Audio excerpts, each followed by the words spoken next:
23 years of loyalty got me a pink slip and no coffee. 7 days later, $15 million hit my account. I drove home with Kate to tell my wife. Found her naked with my boss in our bed.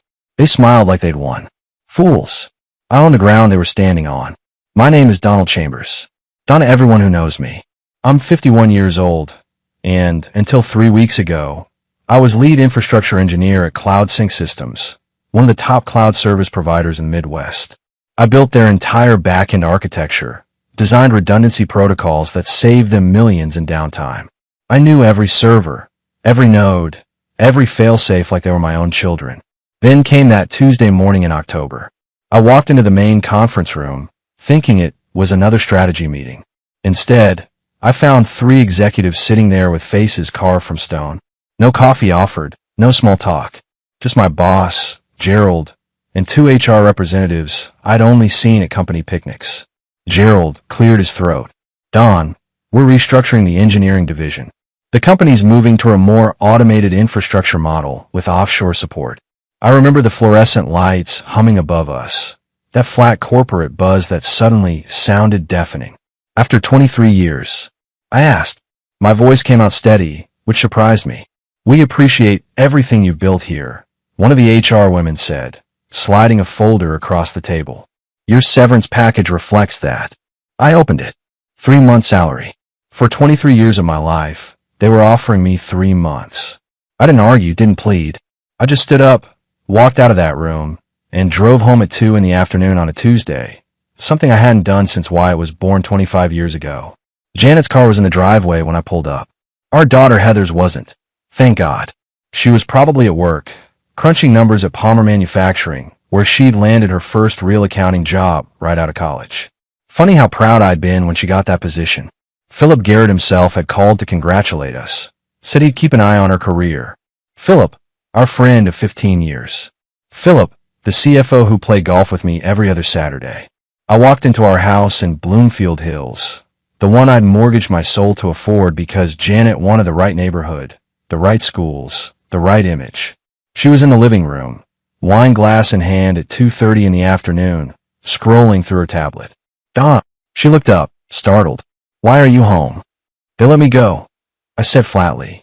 She blinked once, twice, then took a sip of wine. Well, I guess that's that then. No hug, no concern, no are you okay? Just an acceptance, so casual it felt rehearsed. That's all you have to say? I asked. Janet set down her glass with deliberate care. Don, you've been coasting for years. Maybe this is the push you needed to actually do something with that old software you're always tinkering with in the garage. The dismissiveness in her voice hit harder than the firing had. I turned and walked to the garage without another word, pulled out the old storage bin I kept in the back corner, and lifted the lid. Inside sat 3 years' worth of architectural designs, code repositories on external drives, and documentation for a cloud management system I'd started building before Cloud Sync even existed. They'd rejected it back then, said it was too ambitious, too specialized.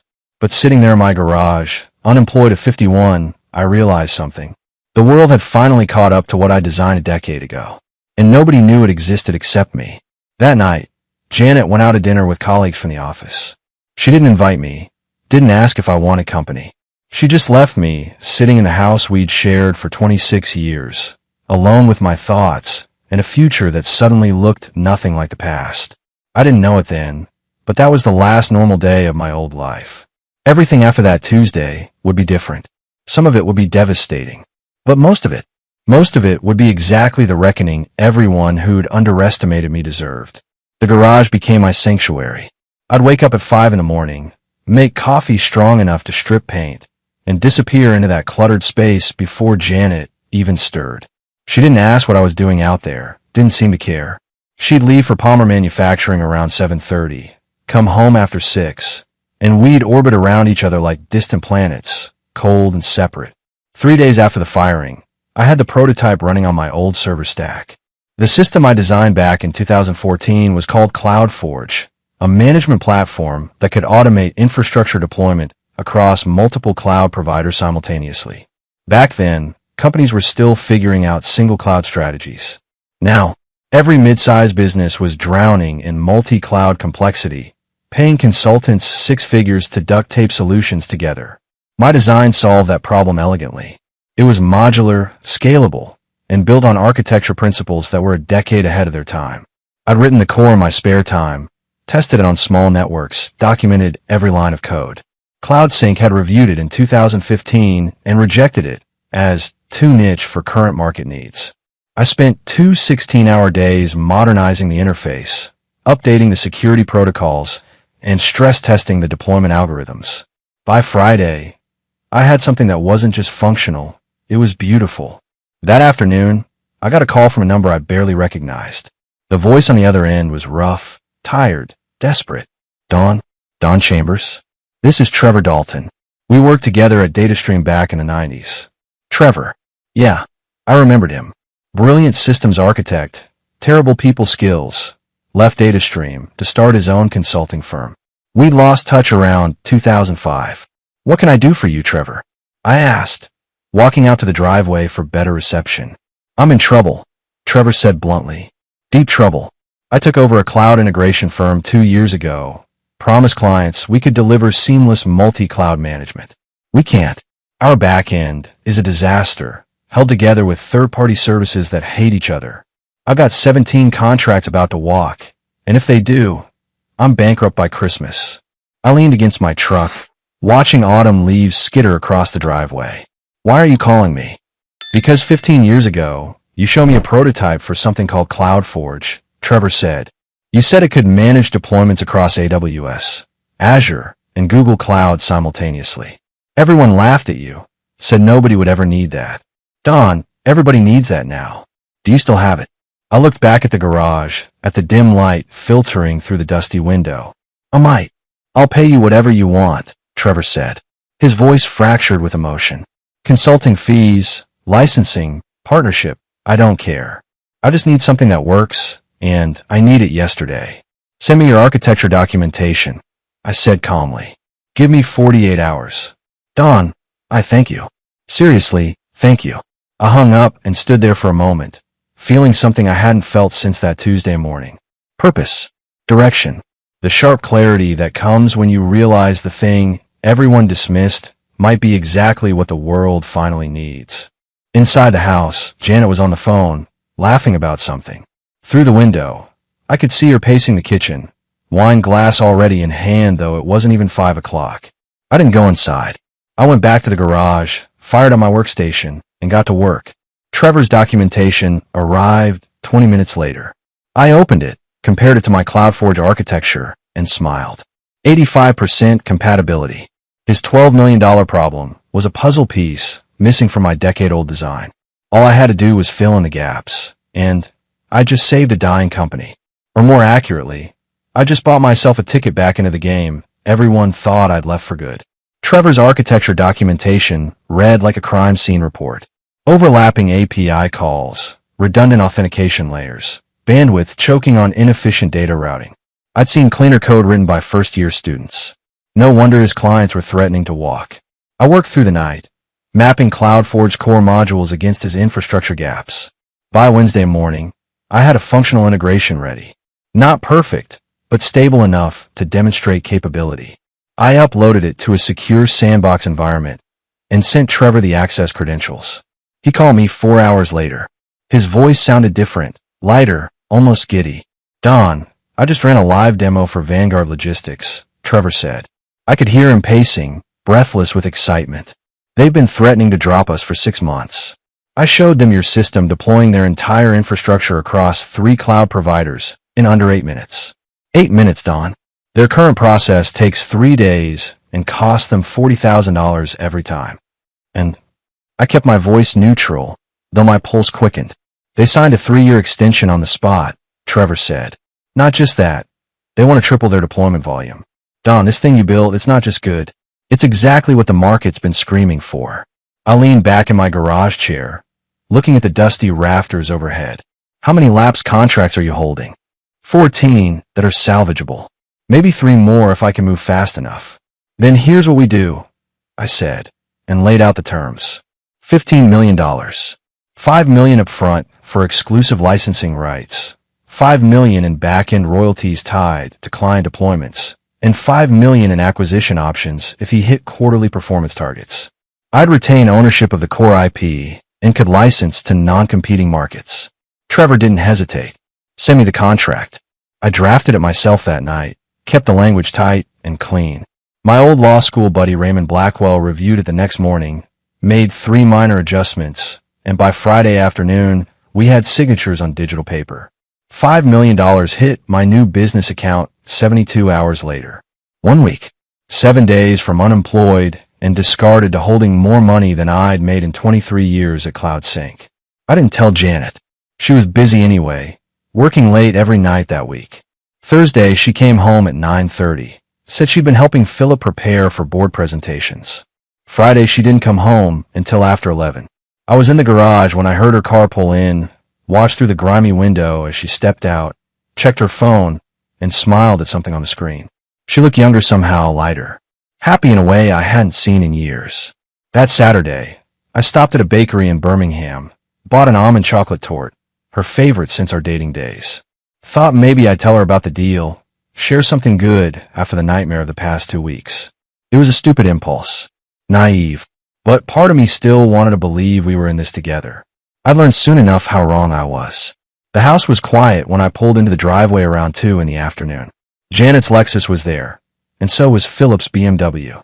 That wasn't unusual. They'd worked together for years. Sometimes he stopped by to drop off documents or discuss strategy.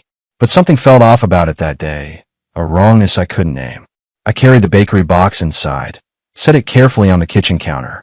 Janet, you home? Silence. Then a sound from upstairs, faint but distinct.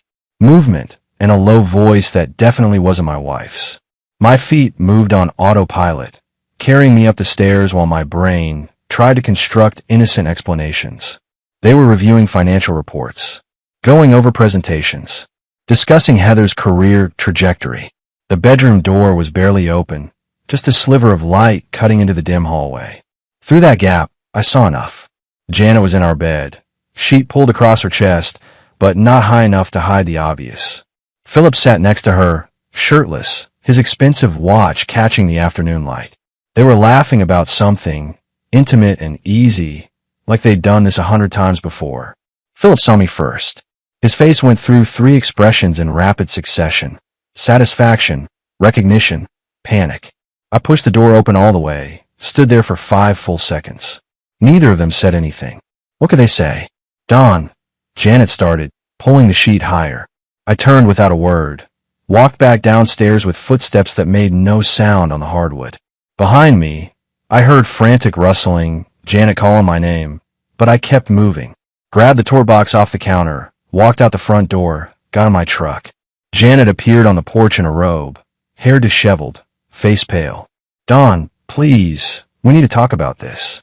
I looked at her through the truck window. This woman I'd been married to for 26 years. This stranger who just destroyed everything I thought I knew. There's nothing to talk about, I said calmly. Then I backed out of the driveway, leaving her standing there with whatever excuses she'd prepared. I drove to a storage facility in Pontiac, rented a unit, and started making calls. By evening, I had a short-term rental lined up in Royal Oak, a lawyer on retainer, and a forensic accountant scheduled for Monday morning. The torch sat on my truck's passenger seat the whole time, perfect and untouched. Around midnight, I threw it in a dumpster behind a gas station and headed to my new temporary home. 1 week ago, I'd lost everything.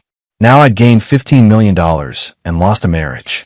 But here's what Janet and Philip didn't understand yet. I wasn't the victim in this story. I was the engineer, and I just started building their destruction, one careful calculation at a time. The rental in Royal Oak was small but functional. 1 bedroom, a kitchenette, and most importantly, a second room I converted into an office. I moved in on a Sunday, spent Monday setting up servers and secure networks, and by Tuesday, I was operational. My lawyer, Raymond Blackwell, called that afternoon with news. Don, I pulled the financial records like you asked. Your joint accounts, the house deed, investment portfolios. There are some interesting discrepancies. Talk to me, I said, opening my laptop. Janet increased your life insurance policy 8 months ago, Raymond said carefully. Bumped it from $500,000 to $3 million. She's the sole beneficiary. I stopped typing.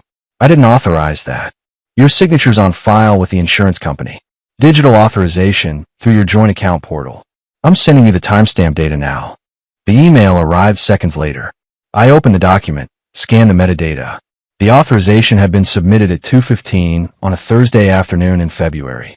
I checked my calendar from that date. I'd been in a 4-hour infrastructure review meeting at CloudSync. No access to personal accounts. She forged it, I said quietly. That's a strong word without more evidence, Raymond cautioned. But it's worth investigating. Don, have you checked your other accounts? Investment portfolios, retirement funds. I spent the next hour digging through financial records with Raymond on speakerphone. What we found made my blood run cold.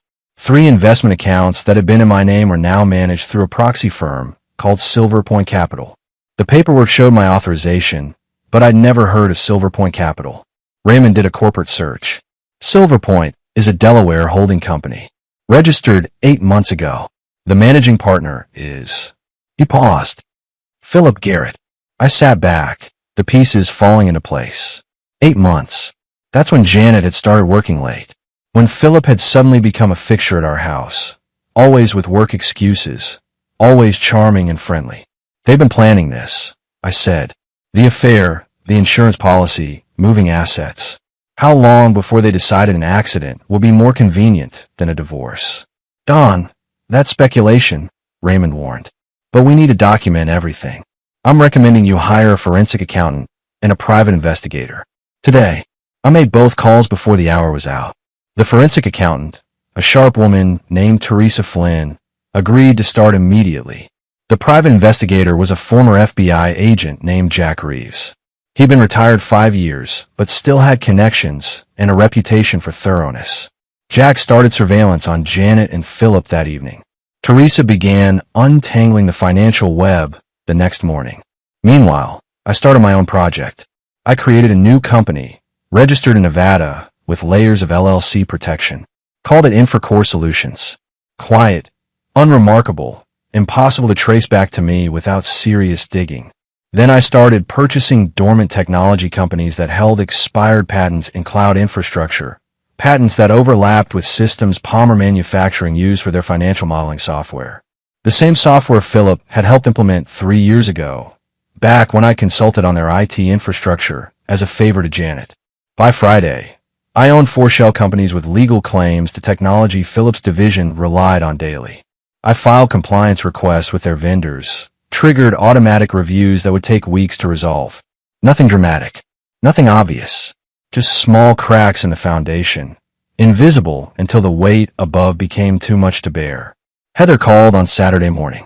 I was in the office-turned-command center, reviewing surveillance reports Jack had sent overnight, when my phone lit up with her name. Dad. Her voice was tight, worried. Where are you? Mom said he moved out. I closed my laptop carefully. I'm in Royal Oak. Temporary place while I figure some things out. Because of the job? Heather asked. Dad, I'm so sorry. Philip told me what happened at CloudSync. He said the board made terrible decisions, and you deserve better. Philip told her. Of course he did. Playing the concerned family friend, while sleeping with her mother. It's more complicated than that, sweetheart, I said, choosing words carefully. Did your mom tell you why I moved out? Silence. Then, hesitantly, she said you were having trouble adjusting to unemployment, that you needed space to process things. I laughed, a short, bitter sound. That's one version. Dad, what's going on? Heather's voice sharpened. You're scaring me. I wanted to tell her everything. Wanted to unload the whole sordid truth about her mother and Philip. But she worked under Philip's authority, saw him every day. If I told her now, before everything was in place, it would complicate things in ways I couldn't control. Can you meet me for coffee tomorrow? I asked instead. There are some things we need to discuss in person. I'm working a half day tomorrow, budget review, Heather said. But I can meet you around 2. Perfect. There's a cafe in Birmingham, corner of Maple and Old Woodward. You know it. Yeah, I know it. Dad, you're really okay, right? I looked around my sparse apartment, at the servers humming in the corner, at the files spread across every surface. I'm better than okay, Heather. I promise. See you tomorrow. After I hung up, I pulled up the surveillance photos Jack had sent. Janet and Philip having lunch at a downtown restaurant, holding hands across the table. Janet and Philip entering a hotel in Troy at 3 in the afternoon. Philip's car parked in our driveway, my driveway, overnight on Thursday. I saved the photos to an encrypted drive and started preparing the conversation I'd have with Heather tomorrow. My daughter deserved the truth, deserved to know who she was really working for. But more than that, I needed to know where she'd stand when everything came crashing down, because it was coming inevitable as gravity. And when it hit, I needed to know if my daughter would be standing beside me or trying to salvage a relationship with people who betrayed everything our family was supposed to mean. The coffee shop in Birmingham was nearly empty on Sunday afternoon. Heather arrived exactly on time, looking tired and confused. She'd always been punctual, organized, detail-oriented. She got that from me, not from her mother. "Dad," she said, sliding into the booth across from me. "You look different." "Different how?" I asked, signaling the waitress. "I don't know. Sharper, maybe. More focused."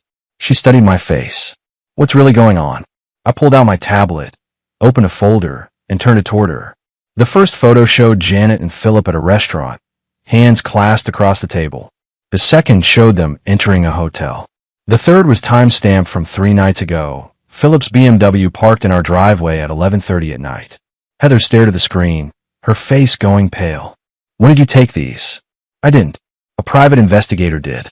"Heather, your mother and Philip have been having an affair for at least 8 months. That's why I moved out." She pushed the tablet away like it was contaminated. "No, Dad, no, that's not. Philip wouldn't do that. He's been mentoring me at work, helping me learn the financial systems." Her voice faltered as the implications hit her. "He's been using you," I said quietly. "Your cover, Heather." The concerned boss helping his friend's daughter. "It makes everything look innocent." "I'm gonna be sick," Heather whispered. I gave her a moment. Let her process.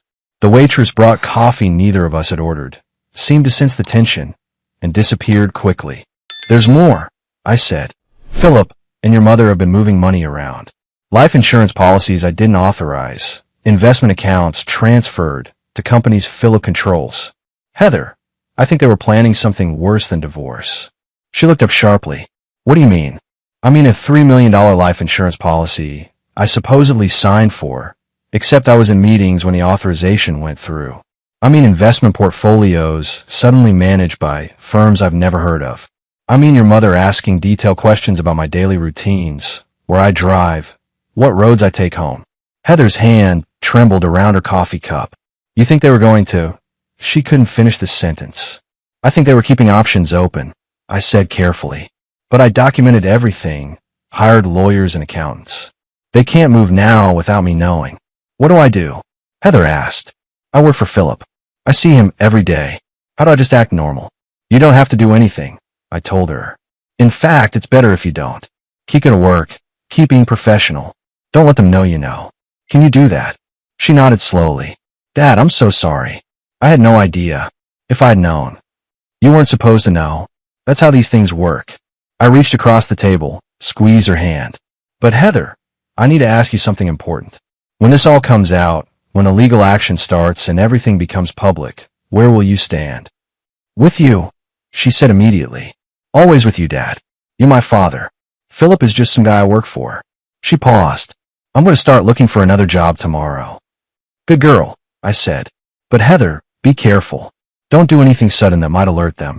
Take your time, be strategic.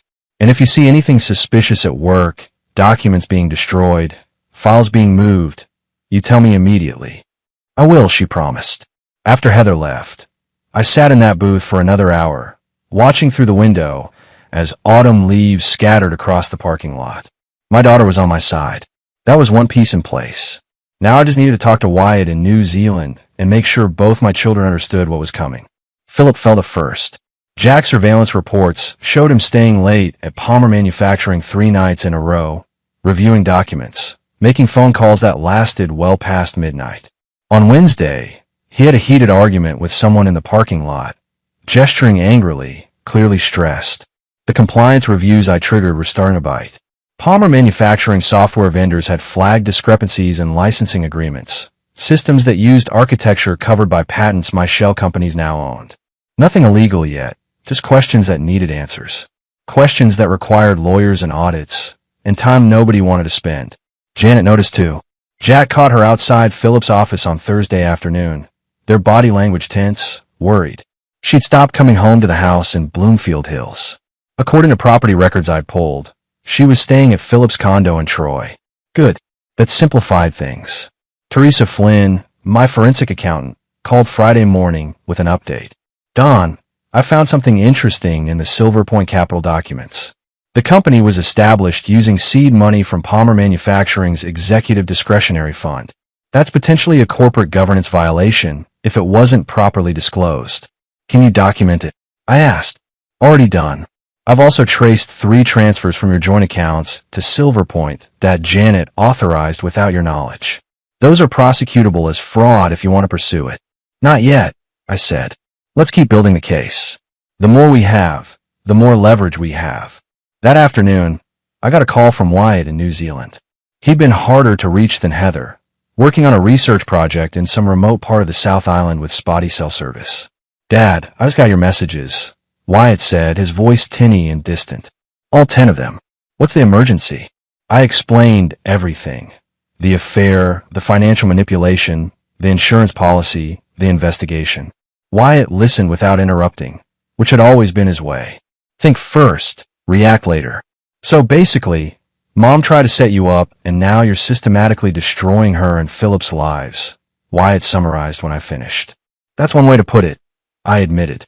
Good, Wyatt said flatly. What do you need from me? Check your trust fund. Make sure nothing's been moved without authorization. I heard typing through the phone. Balance looks right. 92,000. Same as last time I checked 3 months ago. Why? Just making sure. Your mother had access to those accounts as co-trustee. Had. Wyatt caught the past tense. I removed her this week. You and Heather are the only authorized parties now. Smart. Wyatt paused. Dad, I've got another 4 months on this research contract, but if you need me to come home, stay there. I interrupted. Finish your work. This will still be ongoing when you get back. But Wyatt, I need you to know that your sister is standing with me on this. I needed to know where you stand too. Are you seriously asking me that? Wyatt's voice hardened. She cheated on you. Tried to steal from you. Maybe worse. You're my father. Of course I'm on your side. Something in my chest loosened. Both my children, solid and certain. That's all I needed. Thanks, son. That means everything. After we hung up, I pulled up the surveillance photos from that afternoon. Philip leaving Palmer Manufacturing at 4:30. Unusual for a CFO on a Friday. Janet meeting him at a wine bar in Royal Oak, both of them looking strained. They talked for 90 minutes, their expressions growing more agitated as the conversation went on. They were starting to understand something was wrong, starting to feel the pressure from multiple directions. But they didn't know the source yet, didn't realize the man they discarded was the one tightening the noose. By Monday, they'd know more. By the end of the month, they'd know everything. And by then, it would be far too late to stop what I'd set in motion. The call came on a Tuesday morning, 3 weeks after I'd moved out. Philip's direct line, the one he'd given me years ago, for emergencies only. I let it ring 4 times before answering. Don, Philip's voice sounded strained tight. We need to talk. In person. About what? I asked, keeping my tone neutral. About whatever you're doing to Palmer Manufacturing's vendor contracts. About the compliance reviews that are costing us hundreds of thousands in legal fees. Don, I know it's you. I have no idea what you're talking about, I said calmly. I'm just a recently unemployed infrastructure engineer.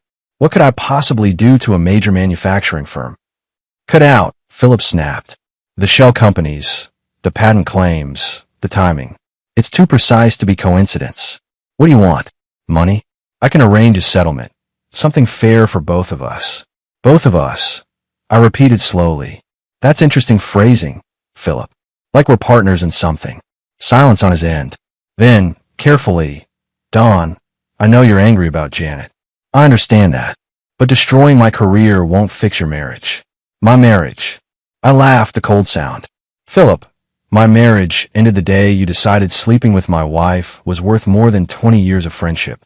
But you're right about one thing. I am destroying something. Just not what you think. What's that supposed to mean?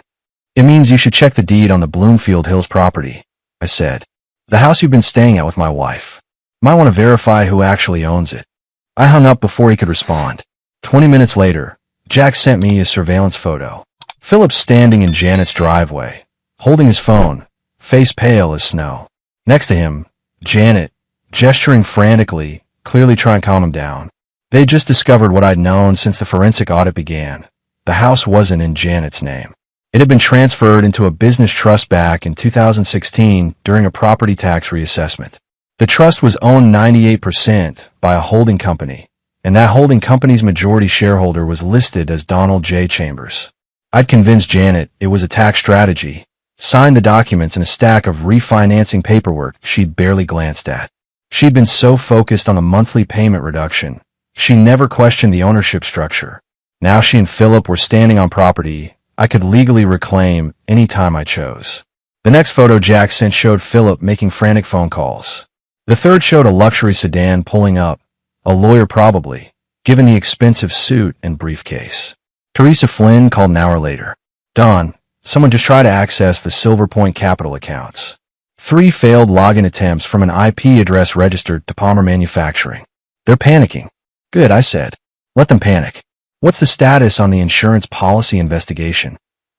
State Insurance Fraud Division opened an official inquiry yesterday. The digital signature analysis came back inconclusive, which is their polite way of saying it's forged. They're requesting full documentation from Janet and the insurance company. Timeline, I asked. 2 to 4 weeks for preliminary findings. If they determine fraud, criminal charges could follow. That afternoon, Heather called, her voice shaking. Dad, Philip just fired me. No warning, no explanation. He called me into his office and said my position was being eliminated effective immediately. Security escorted me out like I'd stolen something. Did he give any reason? I asked, though I already knew the answer. He said the company was restructuring the accounting department. But Dad, I saw the look in his eyes. He knows I know something. He was scared. Pack up anything from your apartment that matters. I told her. I'm wiring you 3 months' salary tonight. Consider it severance from me, not him. And Heather? This is about to get much worse before it gets better. Are you still with me? Always, she said without hesitation. That evening, I drove to Bloomfield Hills. Pulled up to the house at 7 o'clock, when I knew they'd both be there. Janet's car was in the driveway, and so was Philip's BMW. I didn't knock. Used my key, walked right in like I owned the place. Because legally I did. They were in the living room, surrounded by papers, a lawyer sitting across from them, looking grim. All 3 of them looked up when I entered. Don, Janet started, her voice pleading. We need to talk about the house. There's been some confusion about... No confusion. I interrupted. The house is mine. Always has been. You've just been living in it courtesy of my generosity. I turned to Philip. And you've been sleeping in another man's bed, in another man's house, with another man's wife. How does that feel, Philip? Knowing you never had anything of your own. Philip stood up, his face flushing. You can't just throw us out. There are laws, procedures. Oh, I'm not throwing you out tonight, I said calmly. That would be too easy. No, I'm giving you 30 days notice. Legal, proper, documented. 30 days to find somewhere else to build your little fantasy. I pulled an envelope from my jacket, handed it to the lawyer. Official eviction notice. You'll find everything in order. The lawyer scanned it quickly, then nodded reluctantly to Philip. It's legitimate. The trust structure gives him full authority. Janet's face went from pale to gray. Don, please. We can work this out. The house, the money, all of it. Just tell us what you want. What I want. I looked at her for a long moment. This woman I'd built a life with. I want you to understand what you threw away. I want you to realize that while you were playing house with Philip, I was building an empire. I want you both to know that every move you made, I saw it coming. And I want you to live with the consequences. I walked out, leaving them in the ruins of their borrowed life.